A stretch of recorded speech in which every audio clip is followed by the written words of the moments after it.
चरवाहों ने जल्दी से जाकर मरियम और यूसुफ को और उस नन्हे बच्चे को चरनी में पड़ा पाया और बेटे और उन कुदस के नाम से आमीन। हमारे खुदा यीशु मसीह का फजल, खुदा बाप की मोहब्बत और उन कुदस की शराकत आप सबके साथ हो, आपके साथ भी हो। खुदा को मेरे अज़ीज़ों, आज कलीसिया पाक ख़ानदान की ईद मनाती है। ये ख़ानदान जो कि बच्चा यस्सु, हज़रत यूसुफ और मुक़द्दसा मरियम पर मुश्तमिल है, ये तीनों हस्तियाँ एक ख़ानदान बनाते हुए हमारे ख़ानदानों के लिए एक नमूना है और हम इनकी शख्सियतों से सीख सकते हैं किस तरह हम इनकी रूहानियत अपने ख़ानदानों में पैदा कर सकते हैं और इस नमूने को देखकर अपने ख़ानदानों को बेहतर बना सकते हैं। तो आज इस ईद को मनाने के लिए अपने आप को तैयार करें, अपने सरों को झुकाएं, अपनी गलतियों को के लिए खुदा से माफ़ी चाहें ताकि खुदा हमें इस काबिल बनाए कि हम रूहानी तौर पर पूरी मुकम्मल रूहानी तैयारी के साथ इस ईद को मनाएं। तो आज की तो बात में पर दुआ करने के लिए कहा गया, शाहिद अफजल के कारोबार के लिए खुदा इसके कारोबार में बरकत डाले। मैं काज़िम खुदा कि मैंने अपने ख्यालों, बातों और कामों नीज़ गफलत से बेशुमार गुनाह किए हैं, इसलिए मैं मुक़द्दसा मरियम हमेशा कंवारी सब फरिश्तों और मुक़द्दसों और आप सब से भी इल्तमास करता हूँ कि खुदावंद हमारे खुदा से मेरे लिए दुआ करें। काज़िम खुदा हम पर रहम फरमाए, हमारे गुनाहों को माफ़ करें और हमें हमेशा ज़िंदगी में दाखिल करें। आमीन।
तेरी तरफ से पाक खानदान हमारे लिए एक बहुत प्यारा नमूना बना है। अपने कर्म से बख्श दे कि हम इस खानदान की घरेलू नेकियों और बाहमी मोहब्बत की तकरीर करते हुए शादमानी के साथ तेरे ही घर में अब्दी इनाम का लुत्फ उठाएं। मसीह हमारे खुदावंद के वसीले से जो तेरे साथ रूह कुदस की वफादारियत में खुदा है और हमेशा से मेरा तक जिंदा रहता और सर्द करता है। जो कोई खुदावन से डरता है वो अपने माँ बाप की इज्जत करता है। कलाम मुकद्दस में से आज की हमारी पहली तिलावत यशू बिन सिराक की किताब 3 बाब 2 से 7 फिर 14 से 16 आयात मुकद्दसा।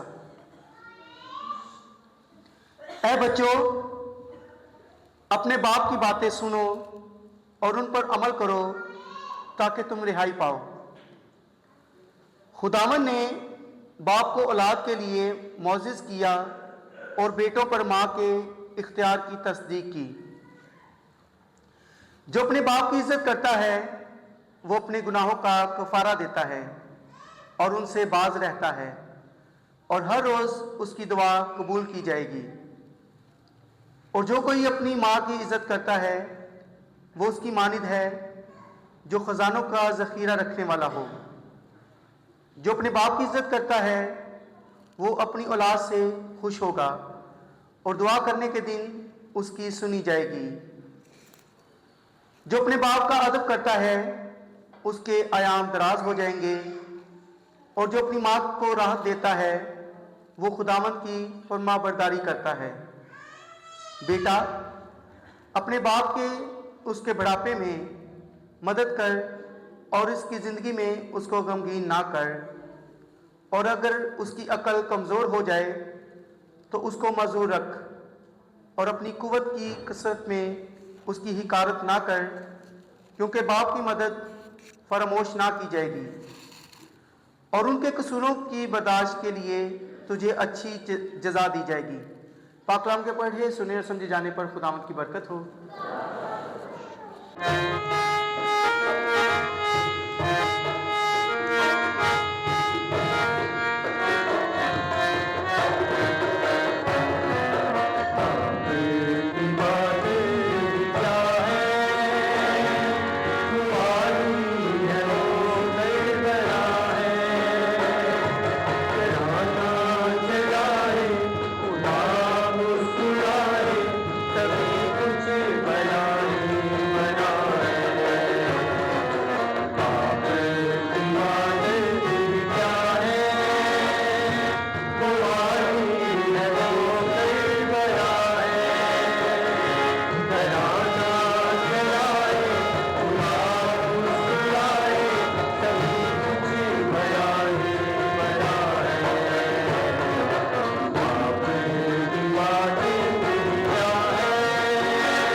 मुकद्दस पौलुस रसूल का ख़त कुलसियों के नाम, उसका 3 बाब 12 से 21 आयात मुकद्दसा। ए भाइयों, खुदा के मुकद्दस और प्यारे बरगज़ीदे होकर दर्दमंदी और मेहरबानी और फ़रोतनी और हया और सब्र का लिबास पहनो। और अगर कोई किसी पर दावा रखता हो तो एक दूसरे की बर्दाश्त करें और एक दूसरे को मुआफ़ करें। जैसे खुदावन ने तुम्हें मुआफ़ किया है वैसे ही तुम भी किया करो। और उन सब के ऊपर मोहब्बत को बांध लो, क्योंकि वो कमालियत का कमरबंद है। और मसीह की सलामती, जिसके लिए तुम भी एक बदन होकर बुलाए गए हो, तुम्हारे दिलों पर हुकूमत करे और तुम शुक्रगुजार रहो। मसीह का कलाम तुम में मोहतात से रहे और तुम एक दूसरे को कमाल दनाई से तालीम दिया और नसीहत किया करो। और मज़ामीर और गीत और रूहानी तराने शुक्रगुजारी के साथ खुदा के लिए अपने दिल में गाया करो। और कलाम या काम जो कुछ भी किया करते हो, सब कुछ खुदा यीशु के नाम से किया करो और उसके वसीले से खुदा बाप का शुक्र बजा लाया करो। ए बीवियों, खुदावन में जैसा मुनासिब है अपने शोहरों के ताबे रहो। ए शोहरों, अपनी बीवियों को प्यार करो और उनसे तलख मिजाजी ना करो। ए बच्चों, तुम अपने माँ बाप के हर बात में फरमाबरदार रहो, क्योंकि खुदा को यही पसंद है। ए वालिदो, अपने बच्चों को दिक ना करो ताकि वो बेदिल ना हो जाएं। पाकलाम के पढ़े और सुने जाने पर खुदावन की बरकत हो।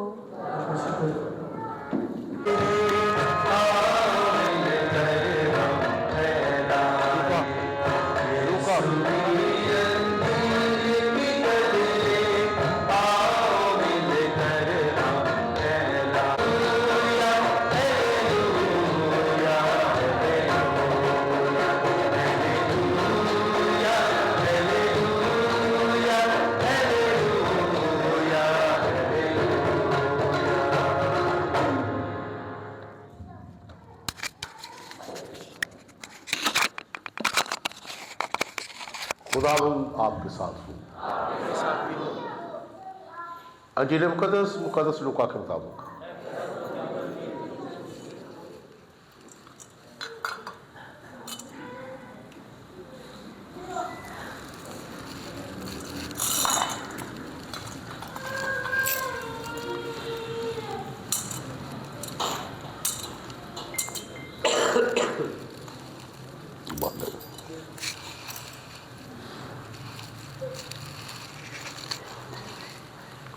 उसका दूसरा बाब और 41 आयत से।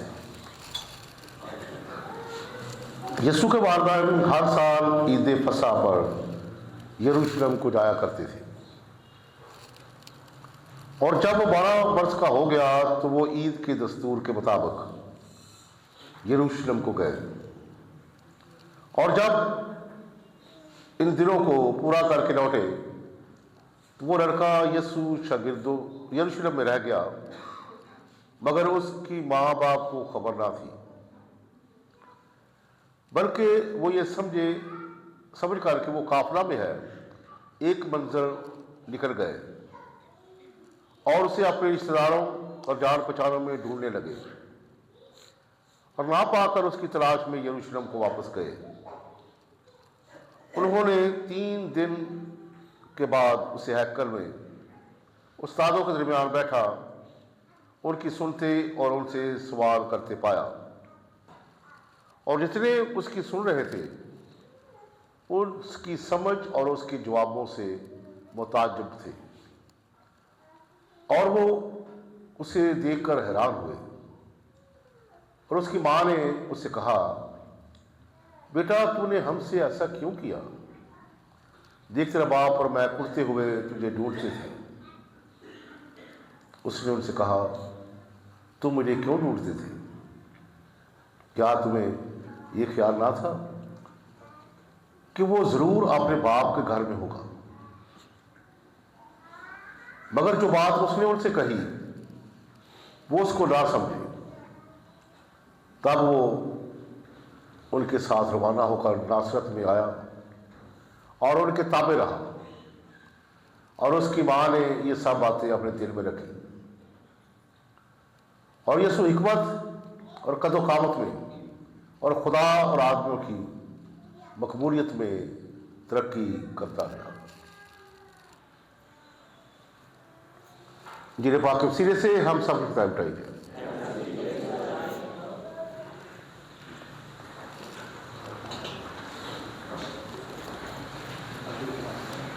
कलीसिया पूरी दुनिया में पाक खानदान की ईद मनाती है, फीस्ट ऑफ होली फैमिली। हर साल क्रिसमस के बाद जो भी इतवार आता है ये ईद मनाई जाती है, पाक खानदान की ईद।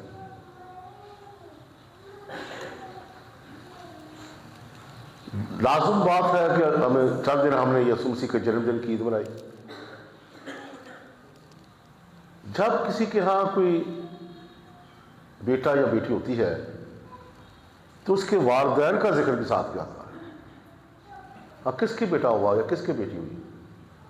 इसीलिए कलीसिया इसे बहुत अहम समझती है कि यीशु मसीह की पैदाइश के साथ उसका पालने वाले बाप हज़रत यूसुफ और उसकी माँ मुकद्दसा मरियम को भी हम उतनी ही अहमियत दें, उतना ही प्यार दिखाएं जितना हम दूसरों को, दूसरे नबियों को दिखाते हैं।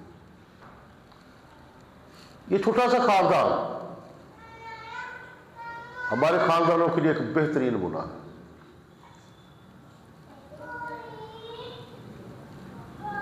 हर खानदान वैसे भी जिसमें मोहब्बत नहीं, कबूलियत नहीं, बर्दाश्त नहीं, उस खानदान में कोई ना कोई कमजोरी रहती है। वो खानदान बरकतें नहीं हासिल करता। बुनियाद खानदान की जो है वो मोहब्बत है और बर्दाश्त है, जिसमें पहले माँ बाप बच्चे की केयर करते हैं, बच्चे को कराते हैं, फिर बच्चे माँ बाप को कराते हैं। ये फैमिली की ना दो डेफिनेशन है अंग्रेजी के। जो माँ बाप की डेफिनेशन है, माँ बाप की फैमिली की स्पेलिंग क्या है? एफ का मतलब फादर, ए का मतलब एंड, एम का मतलब mother, I intimately, L love, Y young ones. यानी कि वालिदैन अपने बच्चों को प्यार करते हैं, माँ बाप। और बच्चों की डेफिनेशन क्या है फैमिली के वाले से? F father, A and, M mother, I का मतलब आई, एल का मतलब एल, वाई यू। चिल्ड्रन का यह है कि बच्चे माँ बाप को प्यार करते हैं। तो ये एक कुदरती और फितरी अमल है कि दुनिया में बच्चों से बढ़कर माँ बाप को और कोई चीज़ नहीं चली। और माँ बाप जो कुर्बानियाँ देते हैं वो आज के बच्चे जो हैं थोड़ा सा उन कुर्बानियों को भूलते जा रहे हैं। लेकिन जब ये इनके बच्चे जवान होंगे फिर इन्हें पता चलेगा कि किस तरह माँ बाप अपने बच्चों को परवान चढ़ाते हैं। मैं तो इधर सोच रहा था चलो हम तो जैसे भी बच्चे पल फूल गए हमारे जो आज के दौर के, जितनी महंगाई आ रही है, जितना कुछ हिसाब किताब हो रहा है, ये क्या करेंगे कल को बच्चे? ये तो बहुत मुश्किल हो जाएगा। लेकिन खुदा परवरदिगार है। तो मैं आज सोनी फैमिली के ईद के मौका पर बताना चाह रहा हूँ कि खानदान बगैर मोहब्बत के उसमें जिंदगी नहीं हो सकती। खानदानी जिंदगी कमजोर है। एक दफा एक शख्स मर गया और कहने लगा पतरस से कि यार मैं दोज़ख का नज़ारा करना चाहता हूँ, मैं दोज़ख देखना चाहता हूँ। उसने कहा नहीं, तू अगर मैं तुझे एक बार दोज़ख ले गया तो वापस नहीं जा सकता। हाँ, एक काम कर सकता हूँ, मैं तुझे सीसीटीवी पे फुटेज दिखा सकता हूँ। चलो चलो ठीक है। उसे बिठा दिया, सीसीटीवी फुटेज दिखा रहा। क्या है कि आग ही आग है चारों तरफ और लोग जो है दरगाह में बैठे हुए, उनका खाने का वक्त हो गया है और वहाँ पे एक बालकनी है, वहाँ खाना रख दिया, KFC खाना। पहले लोग कहते हैं दोज़ख जी इतने ज़बरदस्त खाने मिलते। कहने लगा खुदा सबको मुहैया करता है, लेकिन मेरी बात गौर से बस देखता जा। उसने देखा कि खाने उस कुर्सी पर कोई नहीं थी, काफ़ी मकदार में KFC खाना पड़ा हुआ। जब खाने के लिए आए तो उनके चेहरे मुरझाए हुए थे, बड़े परेशान थे चेहरे। वो चुप करके देखता रहा। जब खाने के लिए आए तो उनके हाथों में जो है ना, वो हाथ से नहीं उन्हें इजाजत थी खाने की। उनके हाथों में एक लंबा इतना बाजू जैसा चमचा जो होता है हर के हाथ में था, हाथ से नहीं खाते थे वो, उंगलियां उनकी बांधी हुई थी उस चमचे के साथ। अब क्या करते थे वो खाना उठाते थे और मुंह में डालने की कोशिश करते थे, लेकिन वो लंबा चमचा था, वो नहीं डरता, नीचे गिर जाता। फिर वो कोई भी नहीं खा सकता था और वापस चले जाते। फिर कहता मुझे अब जन्नत दिखाओ। उसने CCTV खोला, जन्नत का। कहता वही माहौल, आग नहीं थी उधर, लोग बहुत, बालकनी में वही खाना, सेम खाना। कहने लगा वही खाना दोज़ख में, वही खाना जन्नत में, ये क्या बात है? उसने कहा लेकिन उनके हाथों, उनके चेहरे बड़े छाछ मिछाछ, बड़े खुशबाश, लेकिन उनके हाथ में भी वो सेम स्पून थे, इतने बड़े बड़े। कहने लगा, सोचने लगा भी इनसे भी खाना नहीं खाया जाए। उसी तरह बालकनी में खाना, वो आए हैं खाना खाने। जब उन्होंने खाना उठाया है चम्मच में,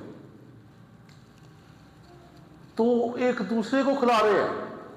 अपने मुंह में तो नहीं जा सकता, एक दूसरे को खिला रहे हैं, शेयर कर रहा है। एक दूसरे को खिला रहा है, दूसरा दूसरे को खिला रहा है, शेयर कर रहा है।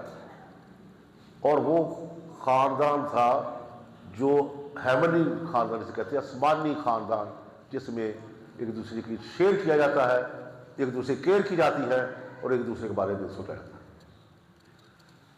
इसलिए मैं कह रहा हूं, एक दूसरे को खिलाना, माँ बाप पहले बच्चों को खिलाते हैं, बच्चे को काम है माँ बाप को खिलाना। तो ये जो खानदान एक नमूना क्यों मैं कह रहा हूं, क्योंकि इनकी रूहानियत और इनका जो तरीक़ाकार है यीशु मसीह का, तरबियत का, हज़रत यूसुफ का, मुक़द्दसा मरियम का, वो अनमोल है। और आप जानते हैं कि एक माँ ही पहली दरसगाह होती है बच्चों। नेपोलियन बोनापार्ट ने कहा था, मुझे तुम अच्छी माएँ दे दो, मैं तुम्हें अच्छी कौम दे दूंगा। जो तर्ज़ तलफ़्फ़ुज़ बयान माँ का होगा वही बच्चे का होगा, जो तरीका गुफ्तगू रहन सहन का तरीका होगा वही बच्चों का होगा। पहला लफ्ज़ जब बोलते ना बच्चा तो बड़े खुश होते हैं माँ बाप। पहला कदम जब उठाता है चलने के लिए बड़े खुश होते हैं, होना चाहिए, क्योंकि खुदा औलाद खुदा से बरकत है। लेकिन वालिदैन पर लाज़िम है कि उनकी तरबियत भी करें, अखलाकी तौर पर, मजहबी तौर पर, समाजी तौर पर। जब आपने हाथ रखकर एक बेटा और बेटी, ये साक्रामेंट निकाह का बंधन में बंध जाता है, साक्रामेंट ले लेता है, तो उनको साथ एक वादा ये भी दिया जाता है कि जो खुदा आपको बच्चे देगा, क्या आप उनकी आप रूहानी तरबियत करेंगे? उस वक्त चुप कर, हाँ जी जी जी, बात चुप ले। तो पहला लफ्ज मां क्या सिखाती है? पहला लफ्ज बच्चे को मां क्या सिखाती है? क्या बोलो? मामा। वो मामा अपने आप नहीं कहती, वो अपने पेकिया नहीं कहती। भरा जो उधर वो चाचा नहीं कहेगा पहले चाचा सिख, वो अपने पेकिया के बच्चों के बारे कहेगा पहले इधरों सिख, पहला मामा क्या है। चाचा भी कहे वो देखो चंदा मामू, चंदा मामू। तरबियत मुक़द्दसा मरियम ने जिस अंदाज के साथ यीशु मसीह की तरबियत की, लोग बेशक इतना लिखा नहीं गया, क्योंकि यीशु मसीह की ज़िंदगी 12 साल से 30 साल तक नहीं लिखी गई, लेकिन रहा वालिदैन के साथ।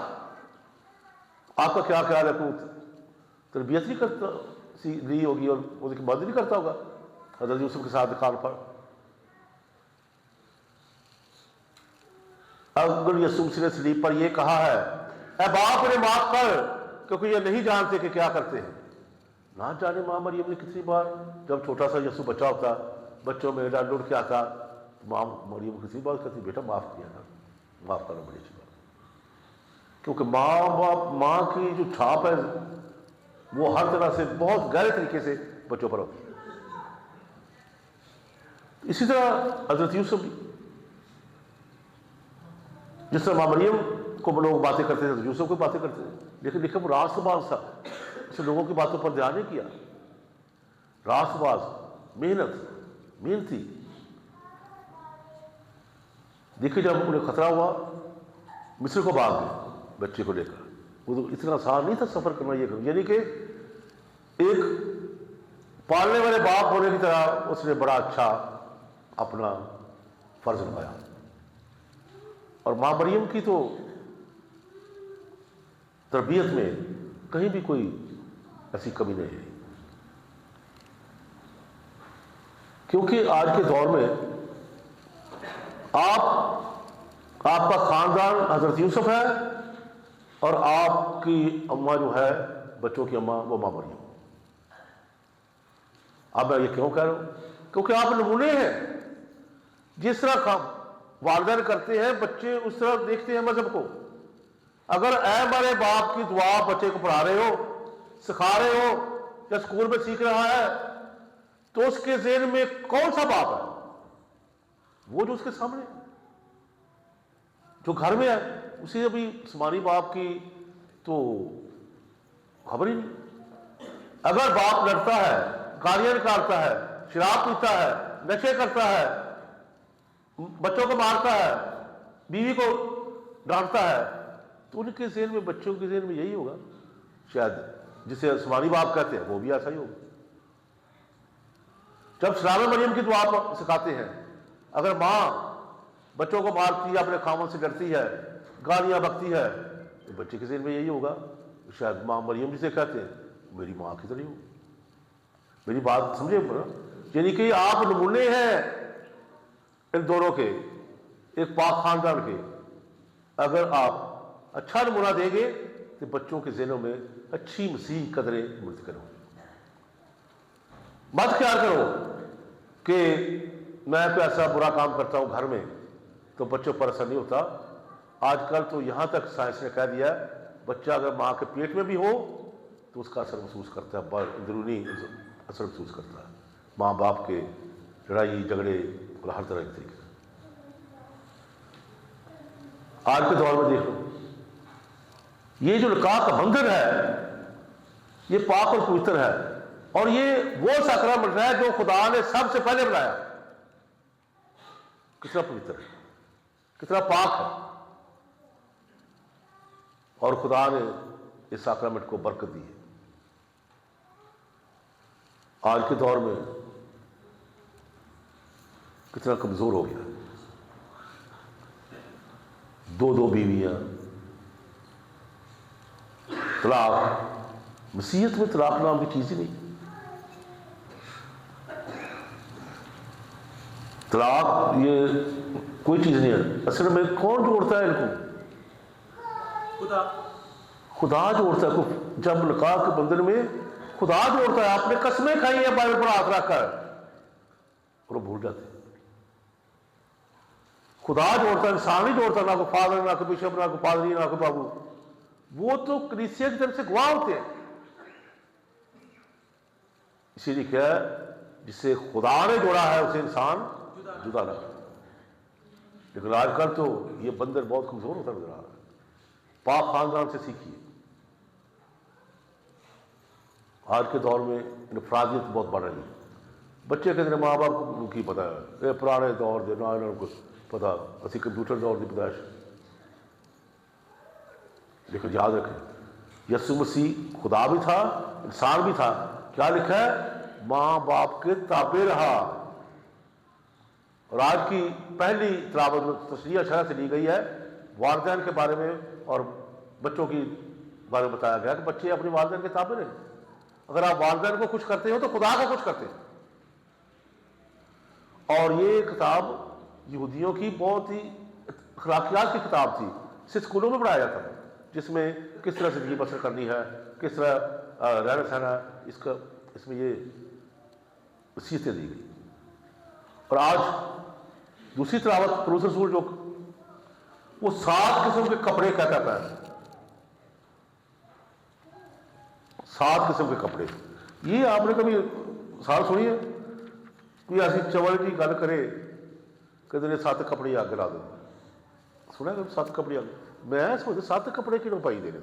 हम सियाल के कोई पाया जान, सर गर्मियों तो नहीं 7 भी नहीं होंगे साढ़े को। देखें ऐ भाइयों, खुदा के मुकद्दस और प्यारे बारिज़िदा होकर दर्दमंदी और मेहरबानी और फरोतनी और हया और सब्र का लिबास पहनो, लेकिन एक दूसरे को माफ करो, एक दूसरे बर्दाश्त करो, लेकिन सब के ऊपर क्या करो? मोहब्बत का कोट पहन लो, मोहब्बत का कमर बंद करो। वो सारी चीजें आपकी उसमें निखर जाएंगी। ताबेदारी, बर्दाश्त, ये हर खानदान में होनी चाहिए। ये खानदान में को मजबूत बनाती है। और बीवियों का शोहरों की ताबे रखो, और शोहरों कहा अपनी बीवियों को प्यार करो, और बच्चों को कहा इनकी ताबेदारी करो, माँ बाप की ताबेदारी। माँ बाप की ताबेदारी करने से आप खुदा की ताबेदारी करते हैं, खुदा को खुश करते। यीशु मसीह खुद खुदा होते हुए वालिदैन के ताबे हो गए। क्या बात है! माँ मरियम और हज़रत यूसुफ के ताबे हो गए। जिसके ताबे खुदा हो जाता है, कितनी अजमत है उस माँ बाप की। यीशु मसीह ताबे होना ये जी बात नहीं, वो खुदा ताबे होना। इसलिए आज के दौर में खिलाफ बढ़ रहा है वालिदैन में और बच्चों। वजह क्या है? मेन वजह, पहली वजह मैं 2-3 वजूहात बताऊंगा।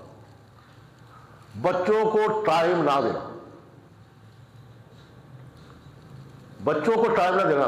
मियाँ बीवी कमा रहे हैं वक्त, तो कोई पता नहीं बच्चे कहाँ बैठते हैं, कहाँ जाते हैं स्कूल के बाद या स्कूल के वक्त। माँ बाप को अपने बच्चों पर नजर रखनी चाहिए कि उनकी कंपनी कौन सी है, कौन से बच्चे हैं जिनके साथ वो खेलते हैं, कौन से बच्चे हैं जो इसके दोस्त हैं। ये बहुत जरूरी है। खाना और कपड़ा देने ही काफी नहीं है। मसीही मजहब, मसीही कदरें, अखलाकी कदरें, उनमें मुंतकिल करना आपका अवलीन फर्ज है। खाना तो जानो नहीं अपने बच्चे ने खा लिया, क्या फर्क है? उनको मसीही कदरें मुंतकिल करना। अगर आपके गली का माहौल नहीं सही तो उन्हें निकाल लो वहां से, उन्हें किसी हॉस्टल में डाल दो। जो नहीं बच्चे आपके कंट्रोल में, बताओ, हम काम सिखाते हैं उनको, योनाबाद भेज देते हैं, टेक्निकल काम सीखे। लेकिन नशे की आदत जब पड़ जाएगी उनको, फिर आपको कहेंगे ये बहुत बुरा है, मुंडा नशा करना है। कई बार घर से जाइए, कहते जी फसा पाया साडा मुंडा, साड़ी मरदा ही नहीं। क्यों नहीं मरदा? क्योंकि आपको शुरू में उसको अच्छा माहौल नहीं दिया, आपने उस पर नजर नहीं रखी। अच्छा माहौल बहुत बुरी तरह मुतासर होता है। मैं कॉर्पोरेट जेल में बात आ गई, चाइना का एक फिलासफर है, मुझे उसके बारे में लिखा है कि जब छोटा सा था, 4-5 साल का, तो उनका घर कब्रिस्तान के करीब था, कब्रिस्तान के करीब था, और वो लोगों को देखता था, मुर्दे लाते हैं दफन करके चले जाते हैं। तो गेमे क्या करता था, क्योंकि निकी जी छोटी जी कब्र खोदी, बेटे तीरा जब दबिया उत्ते मिट्टी पा के तैयारी करके पड़ जाए। उसकी मां ने देखा कि ये क्या करता है। उस मां ने कहा यहाँ का माहौल नहीं ठीक। उसके बाप से बात की कि इसको कहीं और शिफ्ट हो जाए। उन्होंने घर एक एरिया साथ ही सब्जी मंडी थी। 6 महीने के बाद उन्होंने देखा फिर वही हाल थे, कुछ अंबा की गिटका रख रहा है, तीनियाँ रख रहा है, कुछ और ठिकरियाँ रख रहा है, टिंडे लै, आलू लै, ये कर, प्याज लै, ये वो। उसकी माँ क्या ही बुढ़ापा असर हुआ इस पर सब्जी मंडी का। उन्होंने कहा कि हम इसका माहौल बदल जाते हैं। उन्होंने स्कूल था एक साथ में, वो वहाँ घर ले लिया। जब उसने देखा कि बच्चे बड़े जोश के साथ भाग भाग कर स्कूल में आते हैं यूनिफॉर्म में, उसको बड़ा अच्छा लगा। कहता मामा मुझे स्कूल में दाखिल करो, और दाखिल हो गया, पढ़ा, और नामवर चाइना का, पढ़ा लिखा और बहुत बड़ा फ्रांस हुआ। माहौल चेंज कर दो अपने बच्चों को। और खुदा के नाम से आज मैं आप कह रहा हूं, बच्चों को मोबाइल की आदत छुड़वा दो। 10वीं से पहले पहले बच्चे के पास मोबाइल नहीं होना चाहिए। फिर बाद में आप पछताएंगे। मैं कह रहा हूं आपको, कभी आपको मेरी बात याद आएगी। जितनी वल्गर गंदी तस्वीरें नेट पे आती हैं, आपने कभी सोचा कभी भी? मैं घर में गया विजिट पे, जवान लड़की, हमने ना पता लिखी वेखे भी नहीं पता। हम बरादर बैठे हुए, उसका बाप भी और माँ भी। मैंने कहा बाजी वो बेटी को बुलाओ, दुआ करने मैंने आगे जाना। और 2 आवाजें दी, ना आई। चलो फाजी छो पर लगी, वो गेम खेड रही। 16-17 साल की कुड़ी, नमाज नहीं थी, गेम। मैं दिल च सोचा लै हुण तू गेम खेडदी ना, जो कोई गेम कर गई ना फिर तेरे पता लगे। मैं मजाक नहीं कर रहा आपसे, ये इसको सीरियस ले। एक दफा एक बच्चे के पास 5-6 साल का बच्चा, 7 साल का, बहुत महंगा फोन। मैं क्या बाजी इन्होंने इतना महंगा फोन लगता नहीं, तो मामे ने बर्थडे गिफ्ट दिता है। वाह जी वाह। मैं अगले साल तेरा मामा एदा जहर दे देगा ना, वो भी दे दे, उससे दे लो। हो तो अगले साल बच्चा चुप ना करे, और बाइक आ जाता है, कू कर दिया, छोटो। बहुत इफेक्ट हो रहा है। नौजवान नस्ल इसके फायदे कम और नुकसान ज्यादा उठा रहे हैं। खानदानों की बात होगी, कल को ना पछताना। आज तो आप बड़े जोर से, बड़े शोर और महंगे महंगे फोन लेकर बच्चों को देना हम फख्र समझते हैं। शायद मेरी बात का किसी को गुस्सा लगे, हम सॉरी, लेकिन मैं कह रहा हूं कल को पछताओगे। पाक खानदान का नमूना सीखे। लिखा मरियम सब बातों को अपने दिल में हिफज करती रही। जितने तरबियत में माँ मरियम और यूसुफ की तरबियत, यसू मसीह की तरबियत करने में जितना उन्होंने वक्त गुजारा और जितनी मेहनत की, वो नाकाबिल बयान है। इसलिए अपने ख़ानदानों को भी ऐसा माहौल पैदा करें। आपको क्या ख्याल है कि उनमें गलतफहमी नहीं होती होगी? हज़रत यूसुफ में, मुकद्दसा मरियम में, या यसू मसीह जब बच्चों के साथ बाहर खेलते होंगे, वहाँ मरियम उन पर नजर रखती, कौन से बच्चे हैं, कौन सी बातें इसके बारे में हो रही हैं। इसलिए मेरे दीदो, आज पाक ख़ानदान की ईद हमें दावत देती है, इस ख़ानदान से सीखें, अपने ख़ानदान को बेहतर बनाएं, मसीह कदरें में मुंतकिल करें, लेकिन अपनी रात पर नज़र रखें। बाद में पछताने से फिर कोई फ़ायदा नहीं है। इसलिए आज इस माहौल में, तराबतों के माहौल में, आप सबको पाक ख़ानदान की ईद बहुत बहुत मुबारक हो।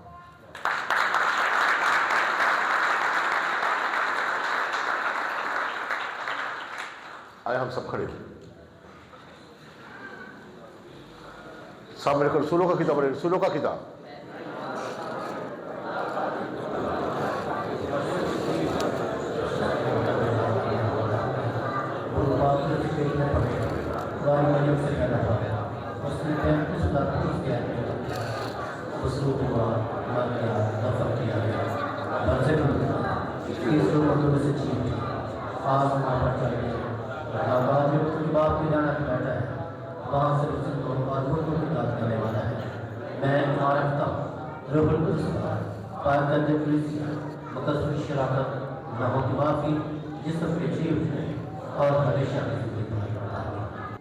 हज़रत जमायत के ख़ानदानों के लिए दुआ करें। खुदा हमारे ख़ानदानों को बरकत दे, और जिन ख़ानदानों में ख़ास तौर पर कुछ चपकलश है, खुदा हमें दूर करे, और पाक ख़ानदान के वसीले से हमारे घराने मोहब्बत, बर्दाश्त, सब्र और हर तरह की बरकत का बायस ठहरे। अजीज़ इस मकसद के लिए दुआ करें। आए हम लोगों के लिए दुआ करें जिन्होंने दुआ करने के लिए कहा है। खुदा उनके नेक इरादे और नेक ख्वाहिशात को पूरा करे। अजीज़ इस मकसद के लिए दुआ करें। खुदा उनको बरकत दे और हर तरह से इनकी हिफाजत करे। अजीज़ इस मकसद के लिए दुआ करें। ताकि आज का कलाम जो भी हमने सुना है, हम हमेशा खुदावंद के इस कलाम पर अमल करते हुए 30 गुना 60 गुना बल्कि 100 गुना फल लाने वाले बन सके। अजीज़ों में अगर दुआ करें। हम तमाम ग्राम बात खुदावंद के हज़ूर पेश करते हैं। जिस तरह खुदावंद इस साल हमेशा तो इनके साथ रहा, आने वाला साल इन तमाम ग्रामों की वैसे बरकत हो। अजीज़ों में अगर दुआ करें। और ताकत तमाम शफ़क़त साथ चश्मे बख्श जो दुआएं हमारे दिलों में हैं, ये ज़ेरे लब है, इनका सलाम तक पहुँचे इसी खुदा के वसीले से।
अजीज़ों दुआ करें कि हमारी ये कुर्बानी खुदा का तेरे बाप के खदम में मकबूल हो।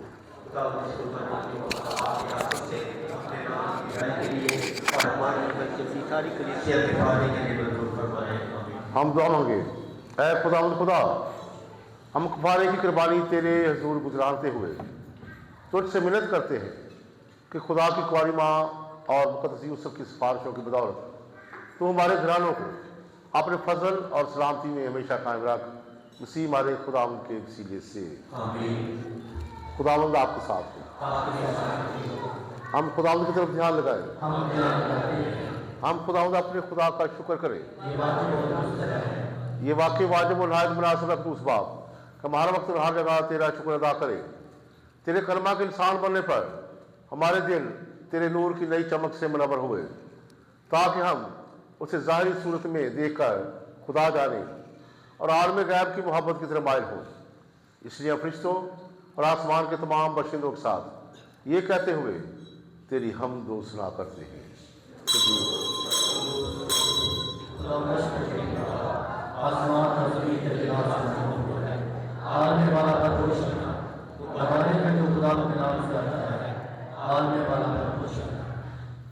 ऐ मेहरबान बाप, तू वाकई कदूस है, तू पाक और पाक चीज़ तुझ से आती है।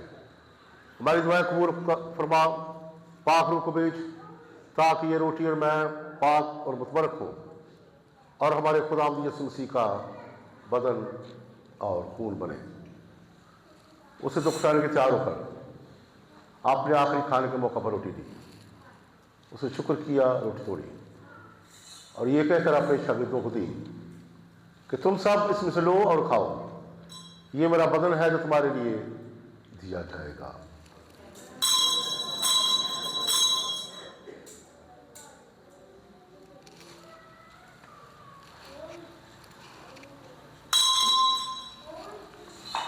इस तरह उसने खाने के बाद मैं तो पहले भी लिया, उसके बाद शुक्र किया और ये कहकर प्यारा अपने शागिर्दों को दिया कि तुम सब इसमें से लो और पियो।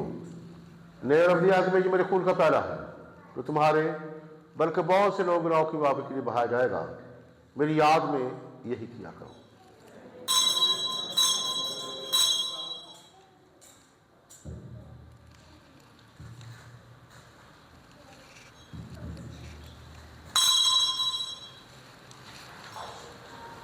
हमारे ईमान का भेद।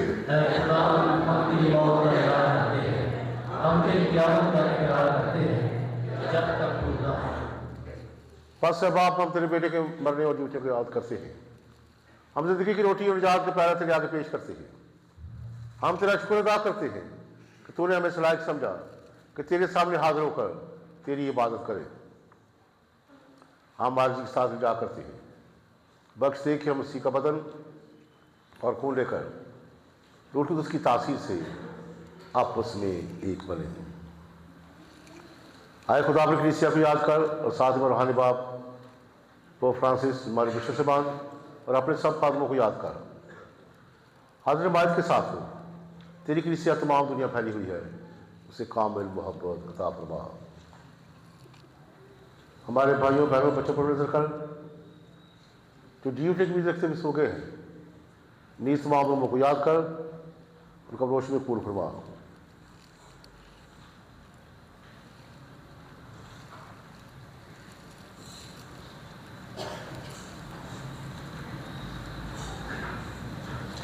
हम तुझसे मिन्नत करते हैं, हम सब पर रहम कर, ताकि हम खुदा के मुबारक मरी मुबारक रसूल और उन सब मुकद्दसों के साथ जो इस जहां में तेरी मर्जी पूरी करते रहे, हमेशा की जिंदगी में शरीक हो और तेरे बेटे यीशु मसीह के वसीले से तेरी हम दो सना कर सके।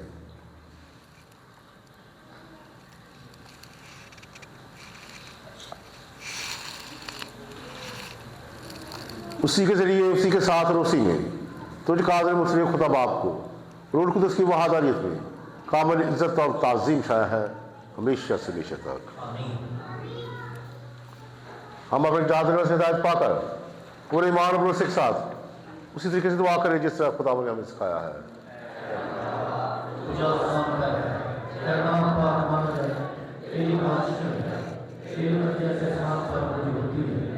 जमीन पर भी हमारे रोज को और जिस तरह अपने करता पूरी हमारी कदम और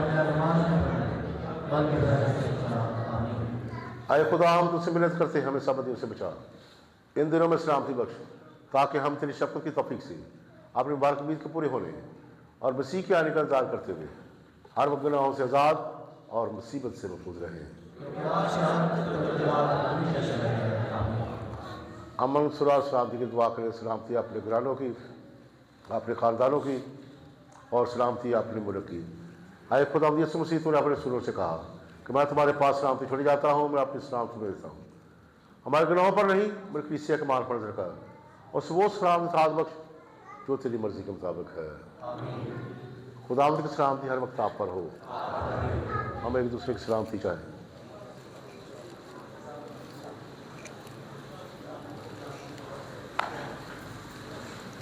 हमारे खुदा यीशु से पाक बदल को मेरा पाक मिशन है।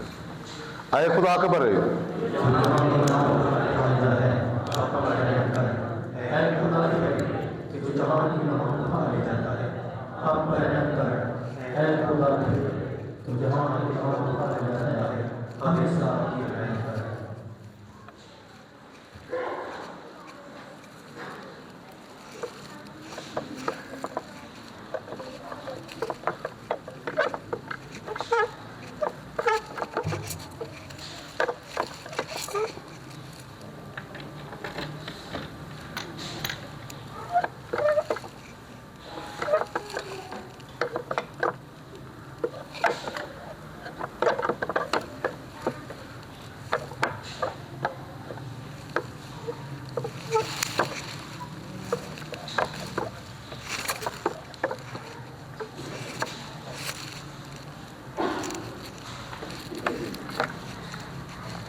यह खुदा का बर्रा मसीह खुदा जहां के नाम उठा लिया जाता है।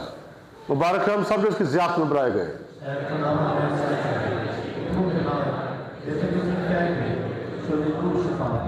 मसीह का बदल पूरे में शक्ल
चाबिदा हालत तुम्हारा कैमरून सारा कराना चाहते हैं स्नेहा दुख्तर दरबा राफिया महल्ला कोट कंगोर बख्तर मंडी लाहौर हालत कुमारी कैमरून।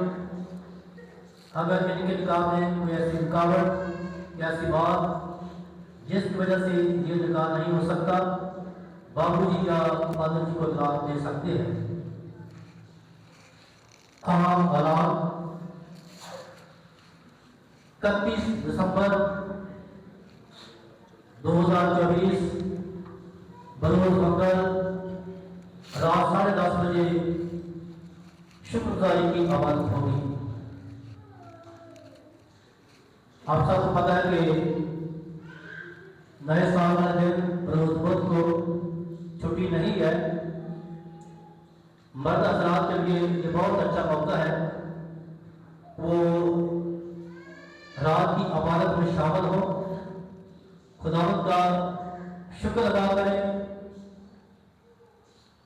कि खुदा ने इस साल जो हम सब खानदानों को अपनी बरकतों से नेमतों से खुदा से मालूम किया है।